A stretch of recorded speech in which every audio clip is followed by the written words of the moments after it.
Hello, everybody. Welcome to the Climate and Focus webinar today. We're going to kick this off. We're going to give a few more minutes for everybody to get on and get ready. So just hang tight and we'll be starting shortly.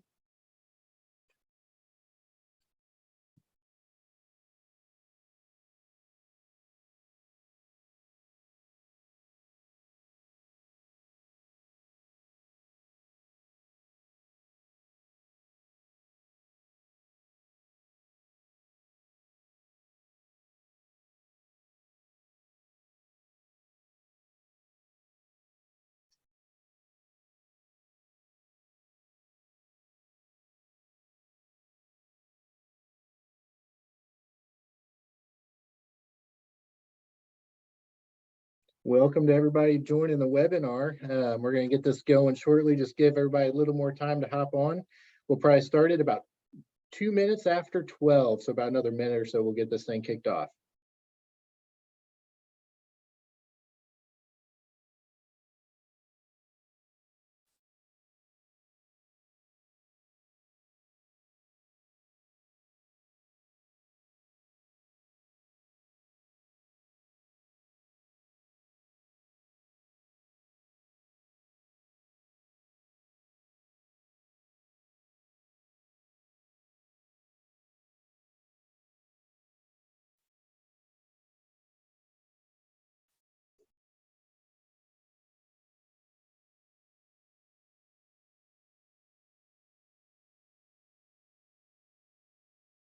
All right, as we're getting everybody on, I'm just mentioned to the group, please stay on for the length of the webinar today. If you do, we have a prize. We'll do a drawing at the end of who stayed on for a Carhartt cooler backpack, which would be handy for this weekend's deer hunting extravaganzas if you guys are going out. So anyways, hang on to that. We'll announce that at the end on there. So with that, I think we'll get this thing kicked off. As people come on, they can kind of catch up. But anyways, welcome to the webinar today. Today's webinar is a climate and focus, the future of farming is what we're calling it. Mostly focused on climate smart agriculture, climate smart commodities, anything related to that. So that's kind of what we're after. To introduce myself, I'm Clayton White. I'm the Director of Conservation Agriculture and Farm Operations for Missouri Soybeans. I've been in this at Missouri Soybeans since January of 21.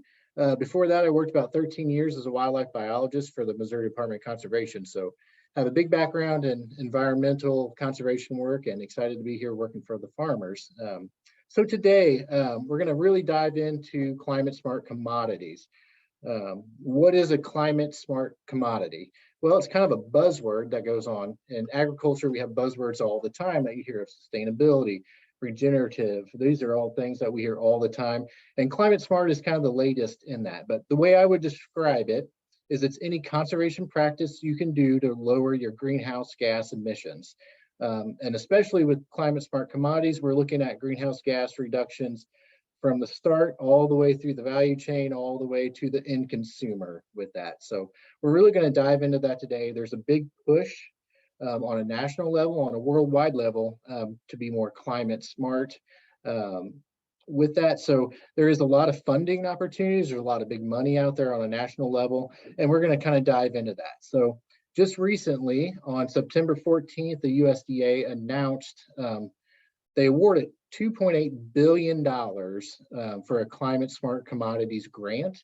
So today we're going to dive into 3 of those in pretty good detail. That's really going to affect farmers in Missouri. How can we get some funding for climate smart practices? And the folks we have on, our guests today, are going to do a real deep dive into their programs and tell us a little bit about that. And basically, I want everybody to be thinking, what is available? I mean, the next 5 years, there's going to be more opportunities for Missouri farmers to do conservation practices on their farm than there ever has been. And anyways, we just want to look into that stuff. We're going to have 3 presentations, and then I ask that everybody kind of hold your questions. We have a spot built in for question and answers towards the end, so we can get through everybody's presentation and we'll answer them then. And with that, I'm going to kick it off. I'll let everybody introduce themselves today. We'll kick it off to Rob Myers to talk about his program. Well, thank you, Clayton. And as I'm pulling my slide up, so I work with the University of Missouri and direct the Center for Regenerative Agriculture. And I'm pleased to be here with you to talk about one of these several different climate smart projects that have been funded by USDA. This one happens to be specific just to Missouri. You're going to hear about a couple others that are multi-state projects. In fact, we're participating through University of Missouri also with the Farmers for Soil Health one. You're going to hear about, and I'm sure we'll have some collaboration with the Iowa Soil and Water Outcomes Fund you'll hear about right after this one. So just to dive right in, this Missouri project, and all these are 5-year projects, by the way, and they'll be starting this winter once USDA gets contracts signed. So the Missouri one has several different practices that will be incentivizing. The majority of the funds, a total of 17 million, are going to go out to farmers in Missouri in the form of incentive payments, similar to what NRCS does through EQIP or through our state soil and water program funding.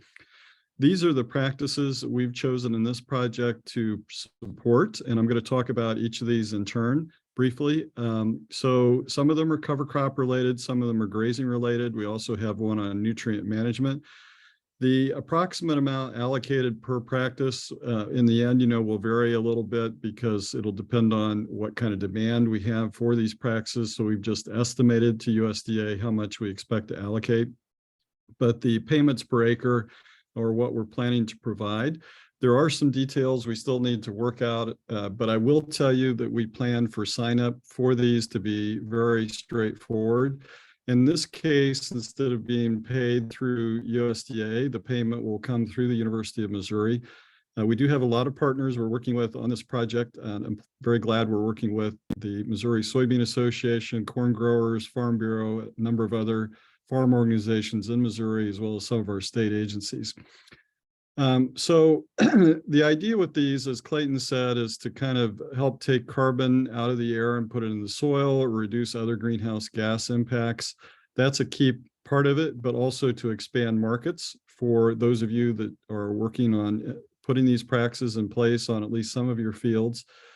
So what I'd like to do in my remaining minutes is just kind of quickly walk you through these practices and what we're going to be looking for. So cover crops, of course, are often widely cited as something that can be beneficial for climate reasons. Not only do they take some carbon out of the air and put it into the soil as we build soil organic matter, but they can help our soils be more resilient as we add to that organic matter, and through other actions of those cover crops, like helping get the rain into the soil, help reduce drought impacts, and so on. So one of our particular initiatives that you saw on that table, we're calling our Soy Rye Initiative for Missouri. And this is really going to be targeting, working with the State Soybean Association, getting more farmers to be using cereal rye in front of soybeans. We know this is a very proven system. It's great for helping control weeds, works well with managing moisture in terms of helping in dry years, but also if we got a wet spring, can provide some benefits there. So we're just going to be, very targeted with that, having some easy to adopt information, and that'll be a $30 an acre payment, as I showed earlier. Now, I'll quickly mention, and you'll hear this from the other panelists, there's going to be opportunity with all these projects to, in some cases, put payments together. So for our program, and I think it's true of the others, if there was a soil carbon program you were also participating in, these are not mutually exclusive for the most part. You'd have to check on the specifics of the soil carbon program. Also, I'm going to talk to you about some of our payments that could be additive. So the soy rye is kind of a base payment. We're also looking in front of corn instead of doing rye, which is not such a great option in front of rye, although certainly we have people doing it successfully, using a mix of cover crops that can provide good biomass. And this could also be done in front of cotton or sorghum or other crops. So this will be a $40 an acre payment, a little higher, reflecting higher seed costs for doing some of these mixtures with legumes. And we've got some specific mixes that we'll be suggesting to people. Another option, which we really haven't seen an incentive available in Missouri for, is late terminated cover crops. We're seeing more and more farmers grow their cover crops for longer. And of course, that can help build more biomass and organic matter, putting more carbon in the soil, what some would call planting green. So that'll be an extra $15 an acre payment. And I want to emphasize that payment could be not it can be on top of a payment you're receiving through this project, or you're going to hear about like these other two projects. Maybe it could be on top of one of those payments. Again, there'll be some mixing and matching opportunities available. Likewise, we'll have a supplemental grazing cover crops opportunity. We have a great opportunity in Missouri for that because of our strong livestock base. And we're seeing more farmers doing this. It can be a very profitable way to use cover crops. So we'll be rolling out more information about that option. Other aspects of grazing, we're seeing more farmers do management intensive grazing approaches using small paddocks where you're moving the cattle every couple days or a day or two and getting some more intense use out of the forage that's available. So that's something we'll be providing support for on a $50 an acre basis, and that funding could be used for what's needed. So it could be used for fencing or water supply. It could be used for putting in more diverse warm season pasture species such as native grasses. And there's real opportunities there to help have those in rotation with our existing cool season pastures. Also working with our Center for Agroforestry at the University of Missouri, we'll have an option for those that are interested in doing some tree planting around the edges of their pastures, what we're calling grow your edges.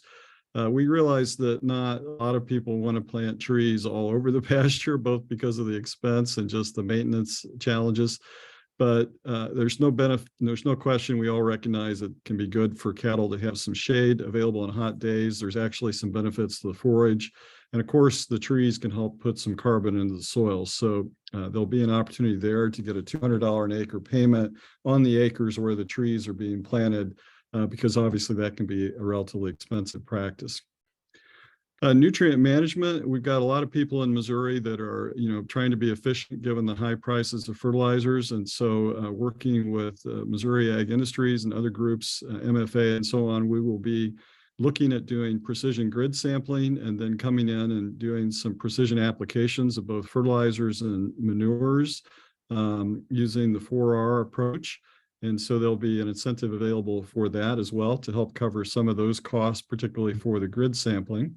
And then the last area is kind of intended more for the smaller diversified farmer to recognize that each of those situations is kind of unique, and we'll give them a flat payment to put together a few different practices on their farms. So we'll have more information available about that soon. So bottom line, I've talked about the practices, but there's also the marketing component. After we can get that carbon in the soil, find buyers that are willing to pay a little bit more for some of these commodities. That'll take time to develop, but we see some interest in that already, whether it's cattle or row crops or other food products we're putting out, but that's something we'll be actively exploring. So we still will be putting together some final details on this in the coming few months, but that's just a quick high-level overview. We're very excited about this project. We hope to have 2,000 to 3,000 farmers involved in Missouri, potentially impact up to 500,000 acres of land.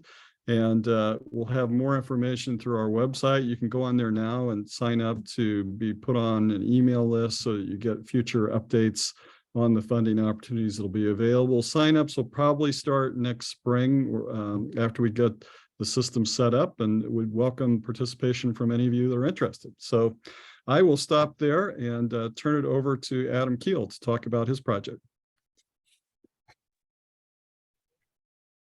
All right, thanks, Rob. That was a great summary of the project. I appreciate that. Just want to kind of state up front that there's going to be a lot of opportunities for farmers to enroll in various programs, and it's going to be important to understand the differences and nuances between all the programs. And Clayton, I commend you all for starting that conversation and getting farmers educated about what the opportunities are going to be.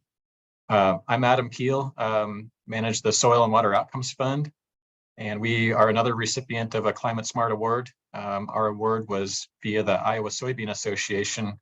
But don't let Iowa fool you. We're covering Missouri as well, in addition to 10 other Midwestern states. So cover a pretty wide geography and enroll farmers in the program from 12 total states, Missouri included.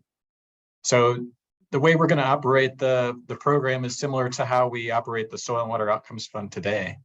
And that is a way in which farmers can get paid for the production of environmental outcomes resulting from changes that farmers make in their operations.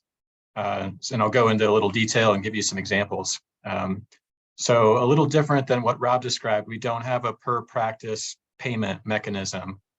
We have a per metric ton of carbon payment. And when it comes to that, there's many different ways you can generate a metric ton of carbon. Rob talked a bit about soil carbon. That's one of the things that we're looking at, but we're also looking at having farmers make reductions in emissions via other ways. And you can do that by using less diesel fuel. So switching from a multi-pass tillage system to a one-pass or a no-till system, that reduces emissions into the air, and that can be quantified. Also, reducing or more efficiently using fertilizer products, that also reduces nitrous oxide emissions, which can be translated to a carbon equivalent. So bottom line, there's many different things that we hope to incentivize on farms in terms of the changes that farmers could make, but we want to leave that decision up to farmers. So here's how we operate today and how we plan to operate with the Climate Smart opportunity in Missouri. Farmers go to our website. It's www.theoutcomesfund.com. And once we open enrollment, you can create an account. You could actually create an account today. You just couldn't submit an application. So if you're interested, you can go sign up today. Create your account, and you provide field boundary information as well as some baseline operational data about what you've been doing in that field you wish to enroll. And you can enroll as many fields as you wish. And we have ways to copy data, copy operations from field to field. So you provide your baseline operations, and then you provide what you're proposing to do. So if you're going to go from conventional till without cover crops to strip till with cover crops, you would designate that, and you can make whatever other changes you wish to make. The only requirement is you have to make one change in each field. What that is up to the farmer. You provide that baseline and that kind of proposed operational plan, and then you press submit. And within 48 hours, we'll come back to you with an estimate of how much carbon dioxide equivalents are produced from those changes you're going to make. We've got a price per unit of carbon dioxide equivalents that we use to then calculate your payment price. Across all our fields in 2021, we averaged farmer payment of around $31 per acre. We did some work in Missouri this year where we enrolled around 10,000 acres in a pilot project. The average payment was a bit higher. I think we're approaching $36 per acre in Missouri here in 2022. But again, it's all based on those outcomes that you're able to generate through the change in your farming operation. One unique thing about what we do is, get a quick turnaround. I know a lot of farmers are sometimes frustrated with the time that it takes to get enrolled in some of the conservation programs that exist today. And you have to carry the costs until you get reimbursed.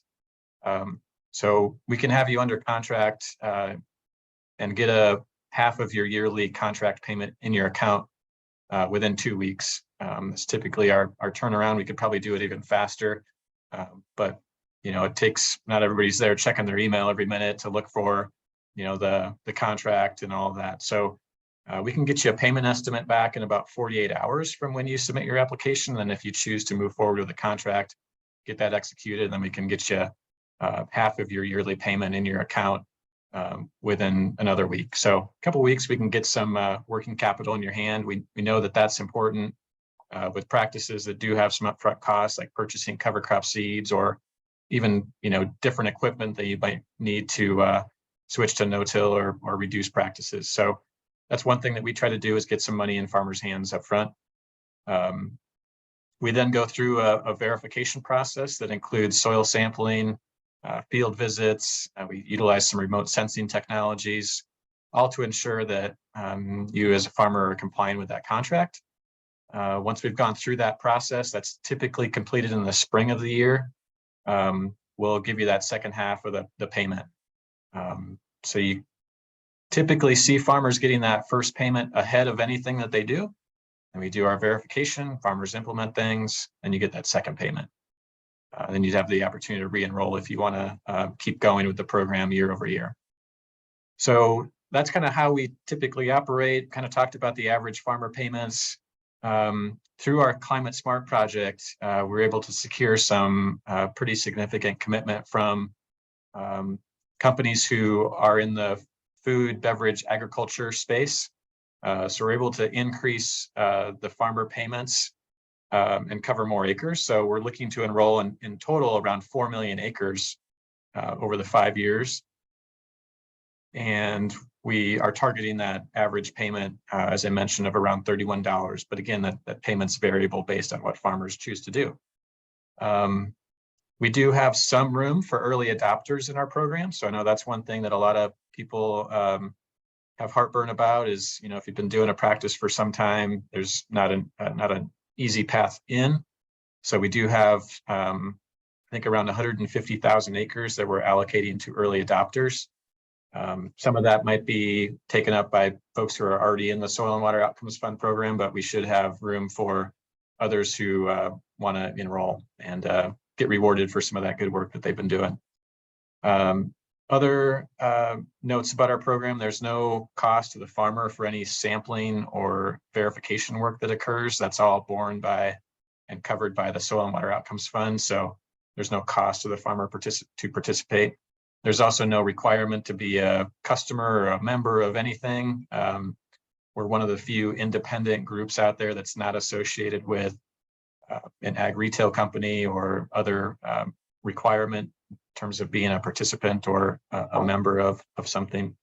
So we pride ourselves on being truly independent and want to work with, you know, all farmers who want to work with us. Couple examples of the work that we've done at the farm level. Because we're flexible and farmers can enroll as few acres as they want or as many as they want, we have some contracts that are, you know, 10 acres in size. And if that's what a farmer wants to do to dip their toe, that's fine. Or you can enroll the whole farm. And we do have cases where that's definitely going on. Our target farmer, or ideal farmer, I should say, is probably someone who's dabbled with practices in the past. So they've got some familiarity with cover crops and, you know, whatever practice you want to implement across your farm, and you want to take that to scale. I think we're a good solution for taking something that you're comfortable with and going to the whole farm, or at least expanding from where you're doing it today. We also have a team of agronomists that can help farmers enroll. So if you're not tech savvy or you want to work on paper, we can definitely work with that as well. And we've got agronomists who are just a phone call away and are happy to come to the farm and visit and collect data and help with that application process, or to answer any questions you have about practice implementation or what would be a potential payment or what the outcomes look like. So really pride ourselves on having a good team of agronomists that can help with that. And through Climate Smart, that team will just continue to expand, and hope to have someone based in Missouri through the Climate Smart program in the coming years to specifically help farmers in Missouri with enrollment and participation in the Outcomes Fund. So Clayton, that's probably a good summary about what we're doing. Like, key differences are, you know, if you want to kind of farm for environmental outcomes and try to have a more market-based approach rather than a practice-based approach to how you want to be paid, we might be a good solution. That's not for everybody, but some people like working in that true market space where they can be rewarded for producing more environmental benefits by doing one or even a multiple practices on the same farm or in the same field. So I think there's room for time to questions at the end, so look forward to that, and pass it over to Jack. All right, thanks, Adam. So I am Jack Cornell. I'm the Director of Sustainable Supply for United Soybean Board, and I'm here representing the Farmers for Soil Health. Who the heck is Farmers for Soil Health? So we are a organization that is kind of created by the pork checkoff, soy checkoff, and national corn growers. And it's kind of a unique opportunity for these three of the largest commodity groups at a national level to kind of work together to kind of, work to bring more sustainability to the farm and more profitability in this space. And so, sometimes that gets overlaid on some of the other things, but really getting those three organizations to all work together and row in the same direction is a pretty good feat in its own right. But and we were excited to win a Climate Smart Commodity Grant, and our program is practice-based. And so it's kind of a different than Adam's. And so hopefully over time, I've been working with Adam and how potentially we could overlay our projects or at least work in the same space and not make it competitive. And that's a big part of, as a national organizations, we don't want this to be kind of, alienating people. We want to be as inclusive as possible as we all work towards these goals. And so our grant is really focused in on 20 states right now, which produce 85% of the corn and soybeans in the United States. And our organization has created a metric goal of getting 30 million acres of cover crops by 2030. And it was important that I always say that while our goal is a metric goal of increasing cover crops, the high level goal is really to help increase practices and adoption of sustainability practices on a farm. It's not necessarily always driving after cover crops, but cover crops is a driver for us to get to our goal.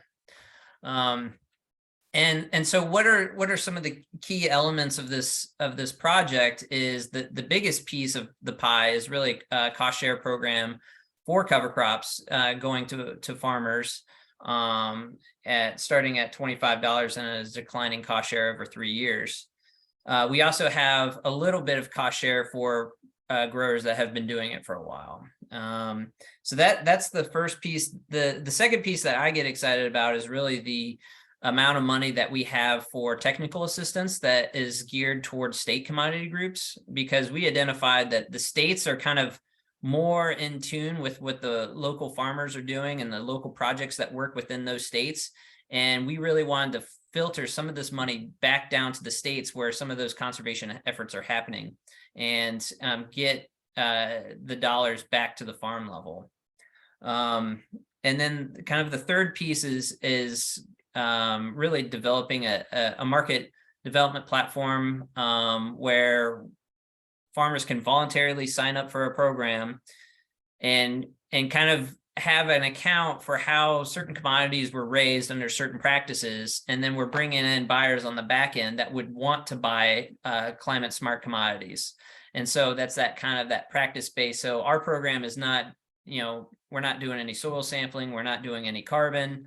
And that's kind of where we're kind of interacting with Adam to see how that could work out. But, so we are not looking at that piece. And this is kind of a unique thing too, because it's an opportunity for those farmers that have been doing things for a long time. They have been progressive, is that they can actually capitalize on this market development platform that we're building, because it's not an additive type platform, right? It's not saying, oh, you need to add to what you're doing. It's really just selling those commodities based off how you raise those crops. And it's not on the farmer end to verify any carbon or water credits. It's not on them to prove that. Obviously, we'll have to figure out the logistics of, the buyers and how they use those credits, because that's important for them to be able to defend that. But it is not on the farmer. And that was important to us, is not, nobody's going to come back on you and tell you how, you get paid based off of what you do for that commodity and how you raised it. So those are some of the key pieces. And really, a big thing that we've been working with a lot of people is really, we need to put more technical support pieces in place. And we've been working with the states to really ensure that we have, some of those pieces in place or developing a plan for that. So that's a big component of kind of Farmers for Soil Health. And Rob Myers is one of those advisors for us. He's helping us with that. The Soil Health Institute is also providing some of our scientific output support and kind of making sure that we have that support. Another big piece to kind of what we're developing is really kind of not only bolstering our program, but kind of giving a lot of opportunities for other programs as well. So one of the things that we're hoping to do is at the Commodity Classic is really kind of give opportunities for some of these other programs. So one of the things is we have a main stage event where we're inviting one of the experts from the USDA to come in and talk about the Climate Smart platform. And then we're going to have a whole room right next to the main stage that will have posters for all the different Climate Smart commodity programs. This is all, we're also working on these logistics right now, but so give farmers more opportunity to learn about them, and then creating a webinar series with those Commodity Classic farmers where, inviting Adam and Rob to come talk about their programs and have that opportunity for not just kind of bolstering our own program, but kind of making sure that the farmers are aware of their options and kind of have that, be able to sort out what programs work for them. Because, it could be there's farmers that really want to work with Adam's program, or there's farmers that really want to work for our programs, and we're here to serve the farmers and not just our program. And so making sure that we work diligently, not only to move forward our program, but really kind of making sure farmers have the information they need to wade through this climate smart commodity space. And, how I foresee kind of, some people are thinking, well, this is a huge investment from the US government in this space. And, why the heck are we doing this? And I think that, we had a meeting with Undersecretary Bonnie about a month ago, and I think they're thinking that we could be kind of the world leaders in how US agriculture could be a leader in, and how do we navigate this space between producing and climate smart outcomes and in a way where it's kind of voluntary driven, right? And the way that hopefully farmers can also get financially benefited from these practices, and that's kind of a really good we want that, right? We want farmers to be the ones deciding which ones we do and how we do it, and get financially compensated for that. And I think that's a really important part for not only for Farmers for Soil Health, but also for the national soybeans, and so that's so that's kind of my program in a nutshell. Pass it back to Clayton. All right, thank you, Jack. Thanks, Rob and Adam, as well, for those great explanations of your programs and descriptions. That's very helpful. So now, if I open it up to everybody, if they have questions, please type it in the question and answer portion down here, and we can kind of have an open discussion. I kind of want everybody just to feel free to jump in and talk about, just climate smart in general, and where you see things going for farming in the next 5 years. So to kind of get everybody thinking a little bit, I might throw an interesting thought out, or just more of a thing to kind of kick it off, to kind of get the juices flowing for everybody. But, like, this is a lot of money. Jack was talking about, that's a big investment from our government to do this. So, is this kind of, you think this, between all of our panelists here, do you think this is kind of our last chance to kind of get some of these practices on a voluntary basis before it becomes regulated, mandated, something like that down the road? What's your guys' thoughts on that? Well, I'll jump in on that first. Many years ago, I worked on the House Ag Committee right after I got my PhD in agronomy, and have stayed involved in policy. I know Jack and Adam have their connections as well. I don't see a day anytime soon when these practices are going to be forced on us from a regulatory standpoint. In other words, I don't see a national requirement to do cover crops. but I do see growing opportunity for investment from the private sector. So right now we're talking about government investment through these climate smart, but the goal, one of the big goals USDA has with these climate smart projects is to connect them to the private sector. So I think the hope is that there won't be, every year, $2 more billion thrown at this from USDA, that the private sector will take this on and keep incentivizing it and keep it moving forward. But it is a unique time from a farmer standpoint to get in on this. I would say, don't feel like, well, I'll just wait 5 years and then look at it. It's a great time to get involved because there is such good financial support and a lot of technical assistance. So that would be my quick reaction. But Jack or Adam, any thoughts? Yeah. So yeah, I don't foresee regulation coming in the near future based off of, okay, let's see what you do with it now. I agree with Rob that I don't think regulation is lurking behind this. What I do think is, though, it's a huge opportunity. It was something that, kind of people that have been working in the sustainability conservation world have always been, well, if you just supplied more, cost benefit to farmers to do these things, they would do it, right? Like, if you help pay for equipment, if you help pay for seed, if, you help facilitate some of the technical assistance that's lacking in this space, we could really do a lot of great things. And now they're backing it up, right? And so it's a great opportunity to do this and be in this space. And I think even, mine and Adam's project, and obviously Rob's, it's a great way, it doesn't have to be whole farm, right? You can just kind of test the waters and see how it works and kind of see how it plays out. I mean, it's just like, it's a huge benefit to figure out how this works for your operation to increase your revenue streams. And so, yeah, I agree that this is kind of what the climate is, and I think that it's a good opportunity for farmers. Yeah, I'll just expand on that a little bit. I agree with both of you. Government regulations not likely anytime soon when it comes to agriculture. But I will say that it wouldn't be regulation. It might be more market access that would be driven by some of the private sector partners that use agricultural products and commodities in their products or supply chains. And I'll be more specific here. Many companies have or are going to set goals as it relates to their climate footprint.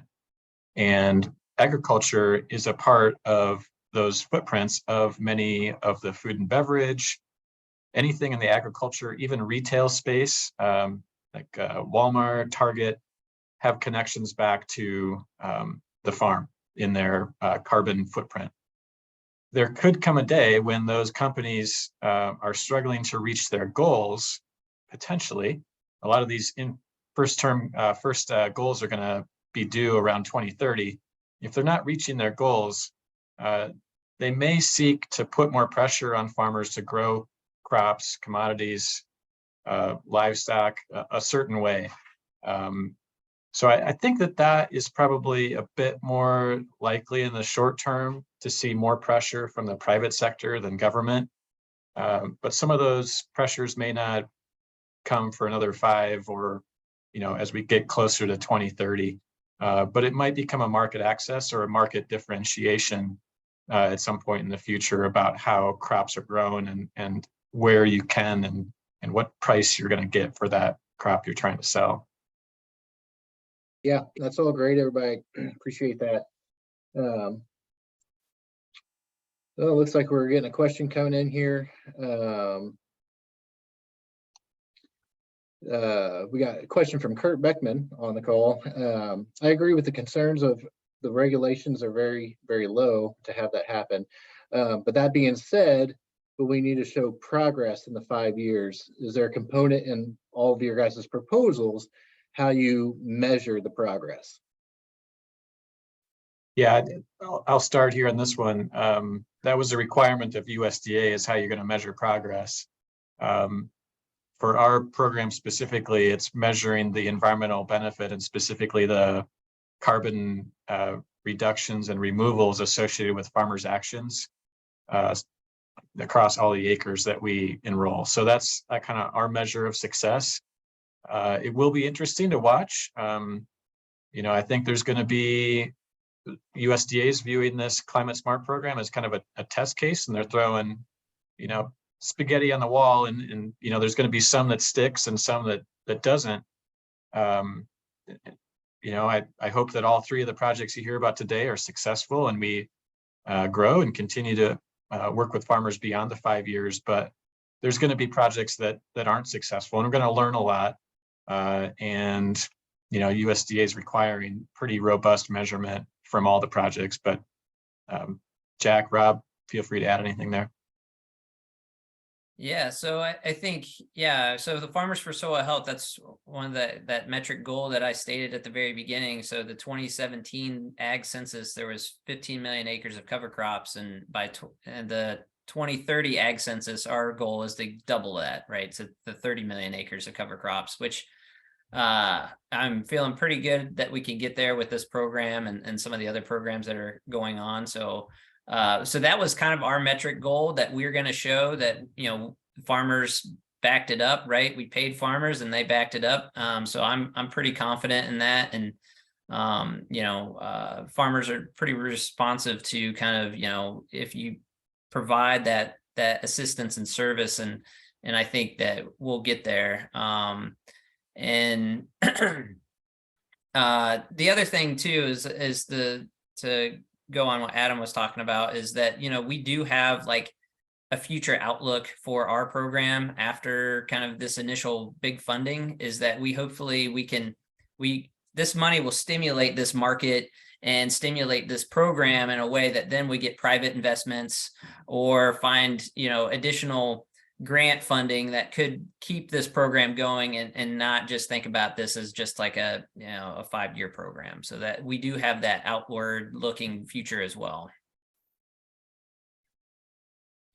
Yeah, I don't have a whole lot to add that's different, other than I agree with Adam and Jack that there'll be tracking involved required by USDA, not only acres, but in our case, since Missouri, we'll be going out and taking soil samples on a portion of the fields. It may only be 10%, but we'll do that at the beginning of implementation, and then come back in 4 or 5 years, see what kind of progress we're making with the soil changes over that time. I think the thing that'll be the hardest to document and track is what's happening with the markets, but that's going to be a key aspect of this as well. So definitely a lot of expectation for measuring progress for sure. Perfect. Thank you guys for that. Any more questions from the audience? If you guys want, just type it in the box, just like we had that question, and we'll go from there. To kind of keep things going here, with, I would say, over years, it's been kind of status quo in soil health conservation practices. We've got opportunities from state and federal dollars to do practice changes or cost share programs on your farm.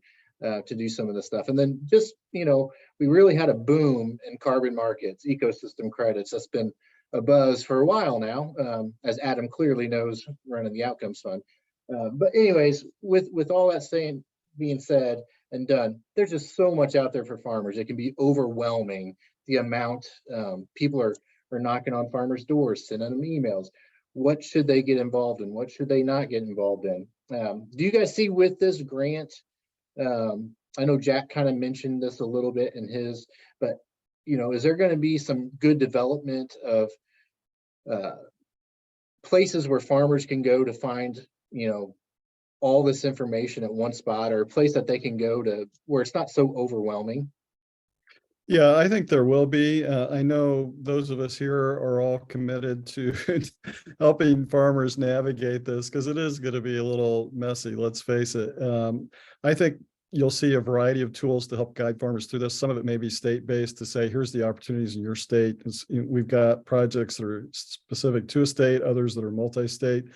But again, I think there'll be ways to sometimes put more than one project opportunity together, or to sequence them. So some of the incentives we'll have will be a 1-year payment. Maybe that gets a farmer started and then they go into Farmers for Soil Health for a 3-year payment or into the Soil and Water Outcome Fund. Or alternatively, you might get a soil and water payment or a Farmers for Soil Health payment, and then add to that a cover crop grazing payment or a nutrient management payment.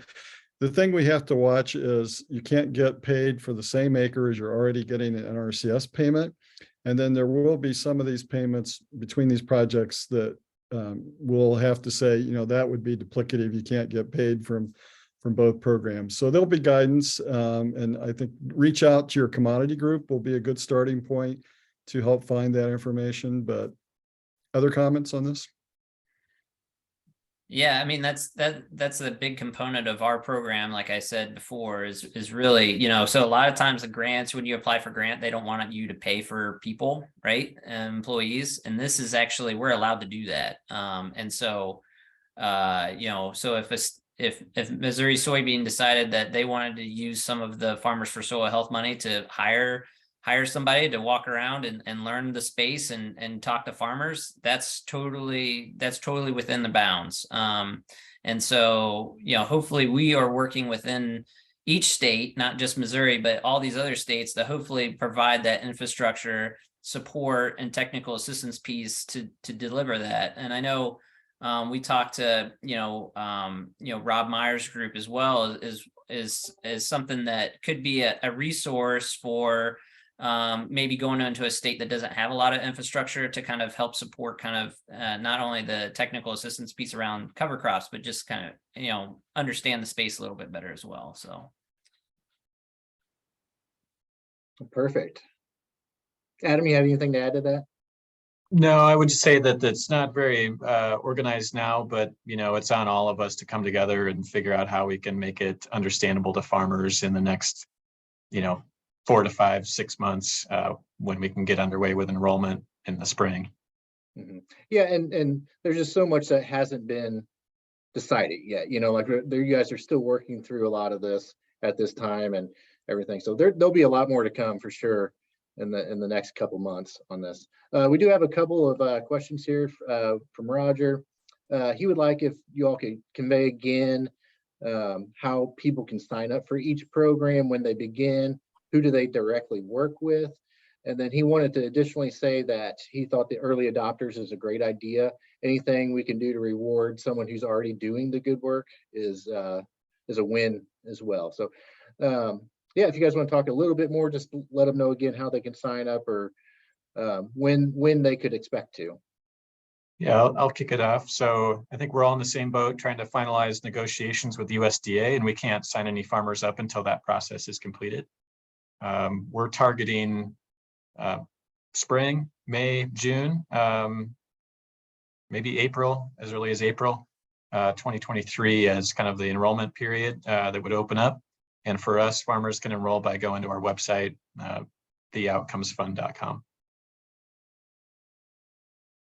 Yeah, I mean, so our project's pretty straightforward on just looking at practices, and Adam's already got a living, breathing organism over there, so he's kind of set up to kind of get rolling as soon as we get that contract signed. So we'll be in pretty good shape there. And once again, we do have a little cost share. It's only like $2 an acre for growers that have been doing cover crops, but really kind of both me and Adam's project is really looking at,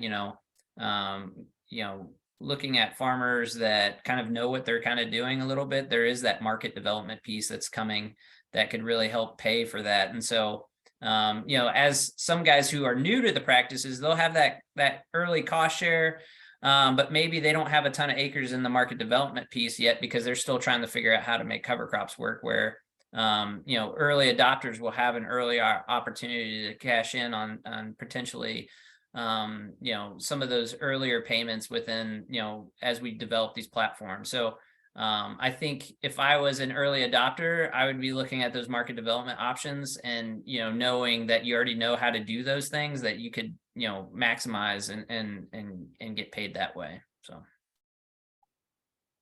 And I think our Missouri project is similar to what Adam outlined. Probably about May or June, we'll have the enrollment opportunity available. And of course, it'll depend on the practice when you would do that. If it's cover crop, of course, that'd be a fall practice. If you're doing grid sampling, that could be different times of the year and so on.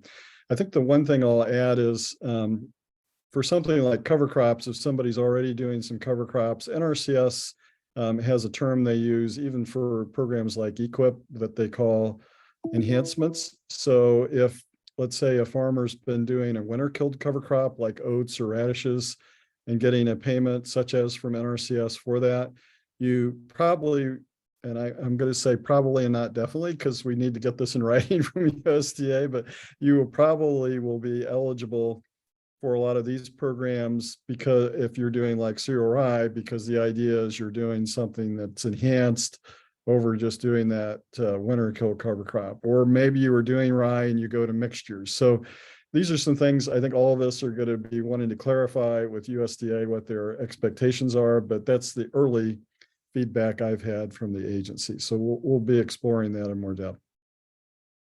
All right, thank you guys. Do have another question from Roger. Solar and wind farms qualify for your guys' programs? Can improvements be made on CRP acres with the payments in your guys' programs?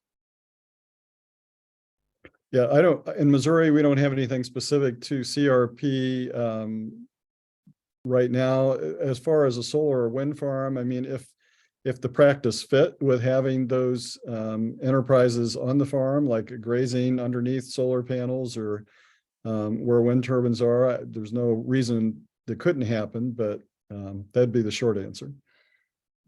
Just a little bit more about the CRP component. I think Rob answered the wind and solar. CRP would be tough if they're already receiving a payment from USDA on those acres.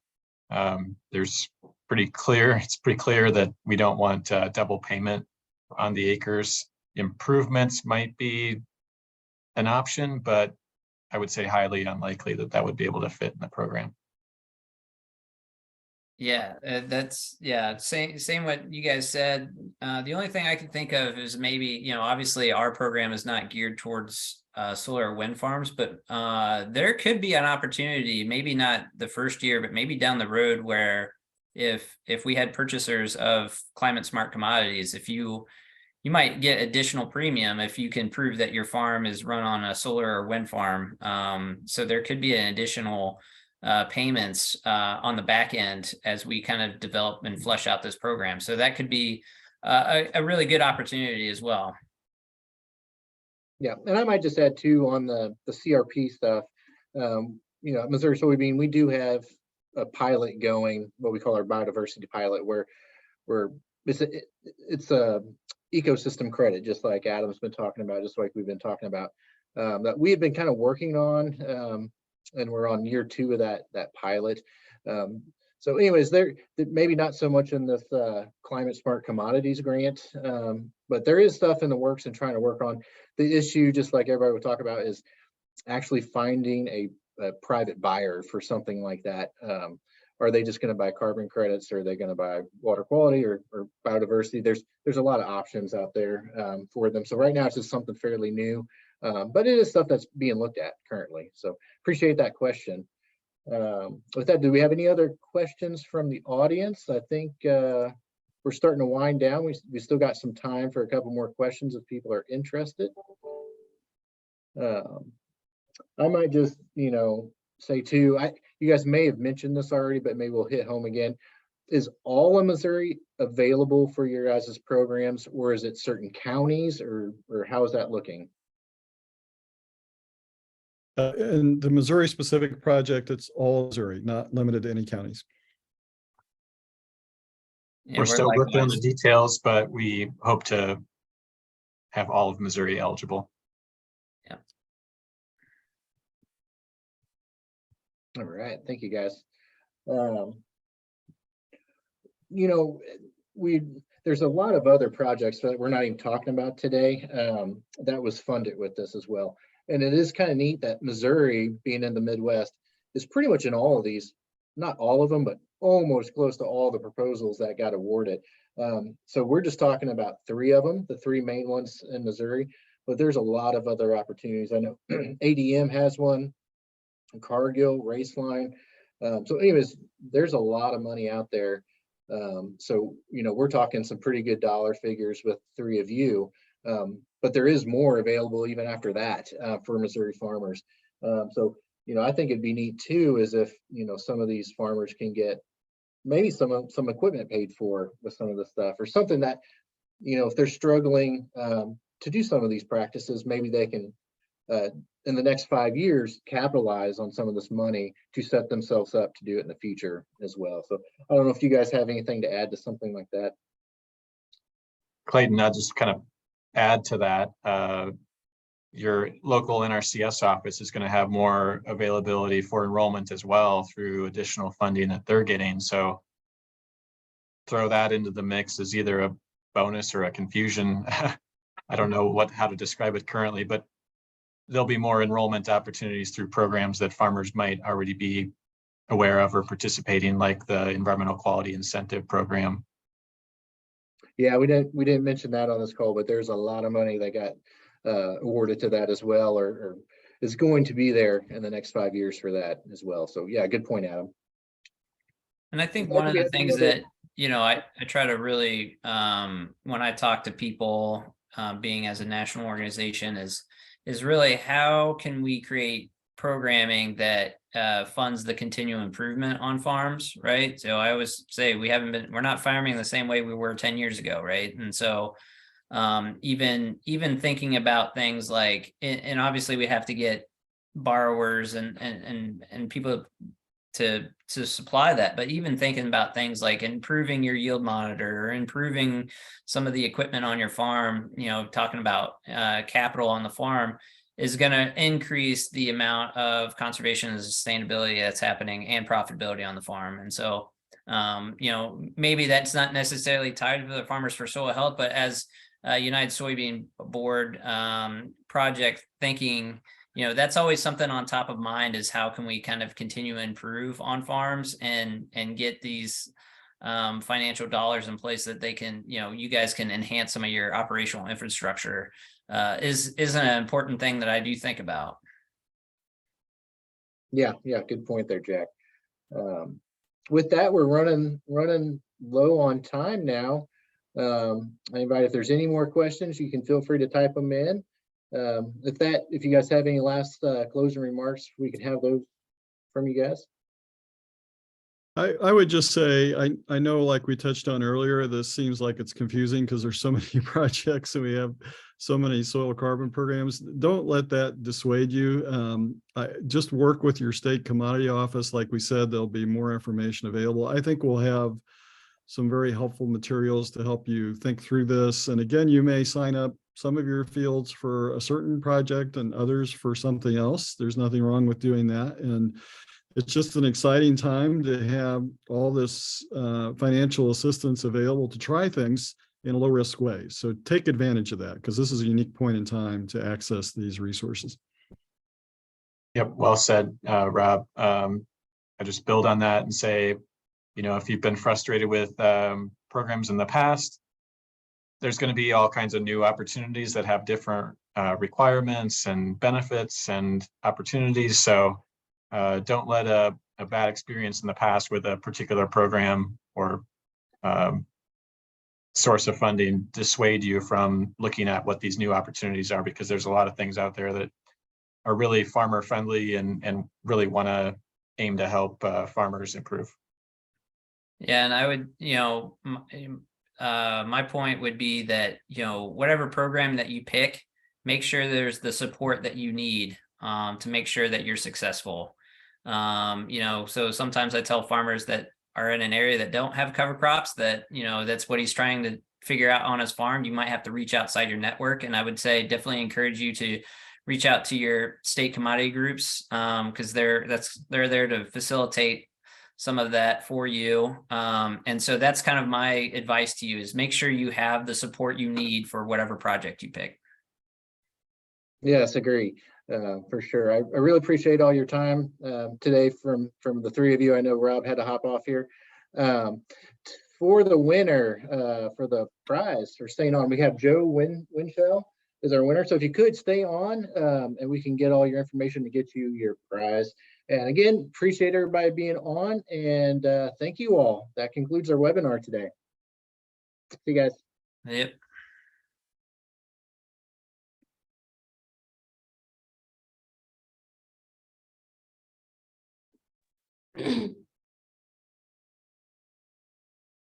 Hi, Joe. I'm going to give you permission to talk.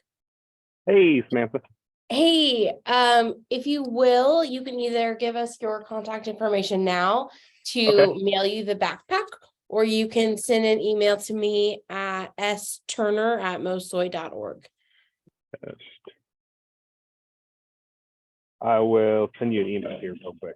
Wonderful. Thank you. I would just need your mailing address and then we'll get that mailed over to you today. All right. Thank you. Thank thanks, you. Joe. Bye.